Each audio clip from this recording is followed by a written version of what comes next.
Pour le cours de catéchisme d'aujourd'hui, nous allons réfléchir sur le mystère de Pâques. Nous allons réfléchir sur le mystère que nous sommes en train de vivre, puisque nous sommes en plein milieu de l'octave de Pâques, et donc aujourd'hui, le Christ ressuscite. Aujourd'hui, le Christ est ressuscité pour nous. Pour ce cours de catéchisme, je vais me servir du Cierge pascal et de la cérémonie du Cierge pascal pour que nous nous laissions enseigner par le mystère que nous sommes en train de vivre. Alors déjà, un Cierge pascal, en quoi est-il fait? Alors, normalement, un vrai Cierge pascal est fait en cire d'abeille pure. Et c'est important, parce que la matière a un symbole. La cire du Cierge pascal représente l'humanité du Christ.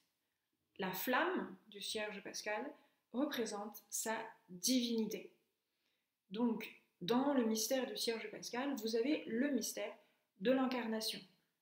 Nous croyons que Jésus est vrai Dieu et vrai homme. Sa chair, il l'a reçue de la Vierge Marie, son corps immaculé, il l'a reçu de la Vierge Marie. C'est pour ça qu'il faut que la cire d'abeille soit toute pure, et la flamme représente sa divinité. Jésus, vrai Dieu et vrai homme. Au début avant la cérémonie de la veillée pascale, dans la nuit du samedi saint au dimanche, les fidèles généralement sont rassemblés dehors pour la bénédiction du feu nouveau avec lequel va être allumé le Cierge pascal. Et avant d'allumer le Cierge pascal, il y a un rituel, toute une bénédiction. D'abord, le prêtre, avec un poinçon, trace, en prononçant des paroles, repasse certaines choses qui sont déjà sur le Cierge pascal, certains éléments. Il commence par tracer la croix. Alors elle est déjà dessinée dessus, elle est déjà ornée, mais il repasse par-dessus, c'est ça pour donner pendant la bénédiction. Il commence d'abord par la barre horizontale, le Christ hier et aujourd'hui, le commencement et la fin. Jésus est le commencement et la fin de toute chose. Tout commence avec le Christ et tout finit avec le Christ. Jésus nous a créés et il nous a recréés, puisque à Pâques, il nous donne une vie complètement nouvelle, qui est la vie même de Dieu. On en reparlera un petit peu plus tard dans le cours. Donc le Christ, hier et aujourd'hui, toujours le même, commencement et fin c'est repris dans ce qui vient après.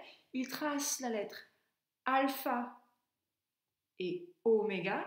Je ne vous apprends rien, vous savez très bien que alpha et oméga, ce sont les premières et dernières lettres de l'alphabet grec. Et on le retrouve dans l'Apocalypse, quand on parle de Jésus, il est l'alpha et l'oméga, le commencement et la fin. Donc on parle de Jésus comme étant l'alpha et l'oméga, il est le commencement et la fin de toute chose. Tout commence avec le Christ, tout se termine avec le Christ. Et tout le long du chemin entre alpha et l'oméga, eh bien Jésus est avec nous. Vous pourrez réviser votre alphabet grec pendant les vacances. Alors, alpha et oméga, et ensuite le prêtre avec son poinçon continue à retracer les chiffres qui forment l'année. On appelle ça le millésime. Le millésime, c'est aussi le nom qu'on donne à une bouteille c'est un très bon vin de 1995, je ne sais pas.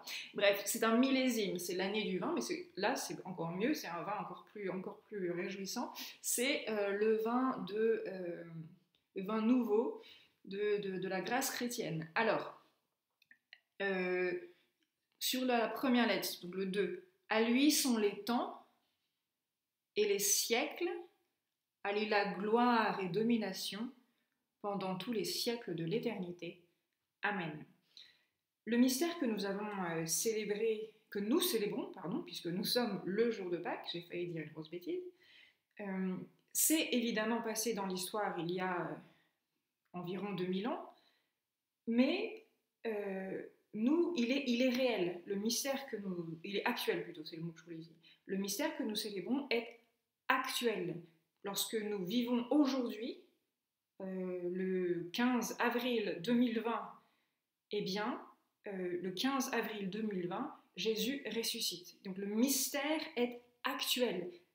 Lorsque on vit l'année liturgique, ce n'est pas un souvenir, je me souviens de quelque chose qui s'est passé, je commémore. Non, le mystère, il est actuel, il est réel.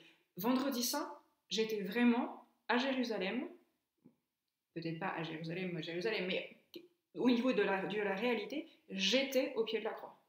Je n'étais pas simplement en train de m'imaginer 2000 ans en arrière, j'étais réellement au pied de la croix. Ce que nous vivons d'ailleurs à chaque messe.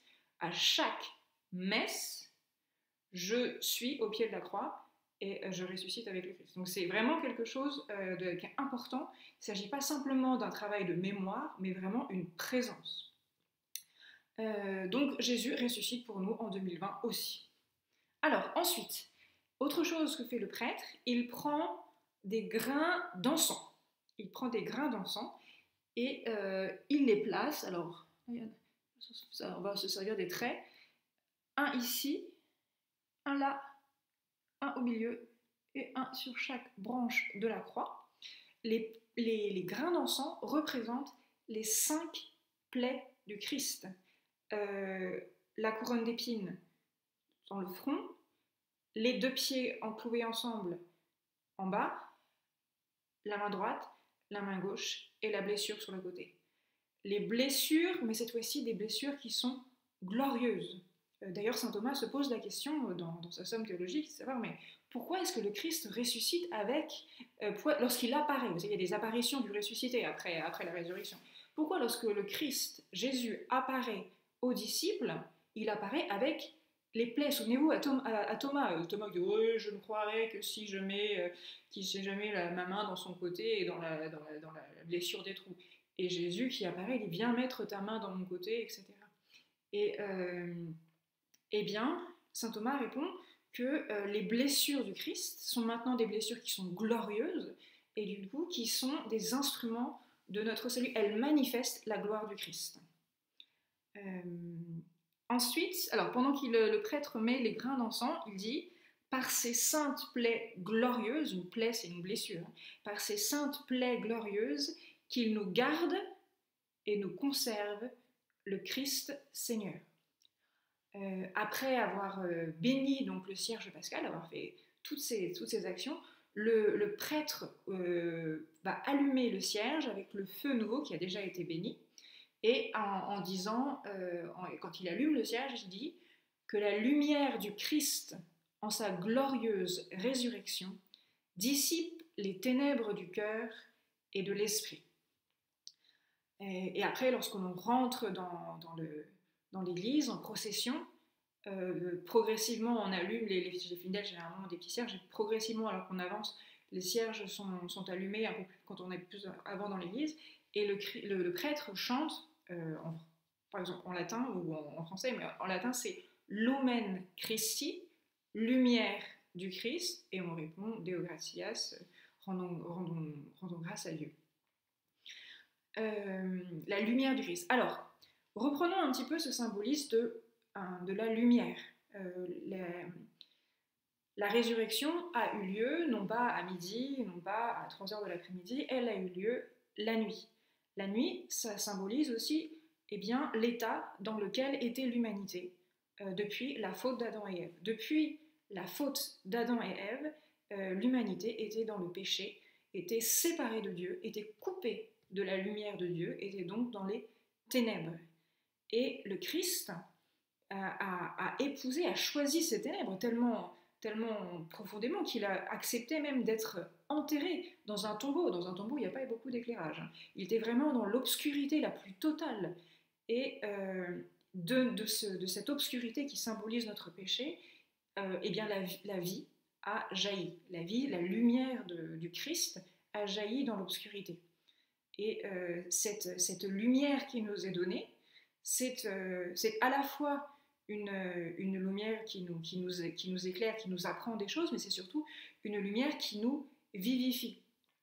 Ensuite, dans la liturgie de la veillée pascale, une fois que nous sommes tous rentrés, avant que la messe proprement dite commence. Il y a tout un chant très très beau qu'on appelle l'exultète, où c'est généralement le diacre qui le chante, où le diacre chante, c'est comme un long poème pour remercier, pour louer la nuit que nous sommes en train de vivre. Et il y a un passage que mes élèves, vous le connaissez très bien parce que je le cite très très souvent, il y a un verset qui est absolument incroyable, où dans sa folie, le diacre se met à chanter « Oh, bienheureuse faute qui nous a valu un tel sauveur. Depuis quand le péché est-il bienheureux? Depuis quand est-ce que le fait d'avoir désobéi à Dieu est une bonne chose? Alors évidemment, non, ce n'est pas une bonne chose. Mais si Adam et Ève n'avaient pas péché, eh bien, le Christ ne se serait peut-être pas... Bon, c'est un si qui de toute manière s'est produit, et Dieu le savait. Mais vous savez, quand nous, on casse quelque chose, quand on le répare, généralement, on le répare plus ou moins bien. Et surtout, lorsqu'on donne des deuxièmes chances, parfois on est... Oui, je vais lui donner une deuxième chance, lui, mais je me méfie un petit peu. Alors Dieu, il ne fait pas du tout la même chose. Lorsque Dieu reconstruit quelque chose, non seulement il n'y a pas du tout, nous quand on recolle une poterie qui a été cassée, on voit les fissures, même si on a mis de la colle super glue, on voit que ça a été cassé. Lorsque Dieu répare quelque chose, notre nature qui était blessée, notre lien avec Dieu qui était coupé, il fait quelque chose de complètement nouveau et d'infiniment supérieur. La grâce qui m'est donnée à Pâques est infiniment supérieure à la grâce qu'avaient Adam et Ève avant leur faute. Donc, depuis le mystère de la résurrection, Dieu m'a donné une vie nouvelle, mais pas simplement une vie nouvelle très très très bien, une vie surhumaine. Non, non, non. Dieu m'a donné sa propre vie, la vie divine, la vie même de Dieu. Nous sommes devenus les frères et sœurs adoptifs de Jésus-Christ. C'est quand même pas mal, comme à nous qui sommes les responsables de la mort de Jésus sur la croix. Donc c'est vraiment aussi ce qui doit être notre joie, notre force et notre espérance, parce que, eh bien, le Christ nous a fait le cadeau incroyable de nous donner sa propre vie. Je vous souhaite de méditer sur ce mystère pendant cette octave et d'en vivre à fond, et bien que nous ayons tous des visages de ressuscités pendant tout le temps pascal.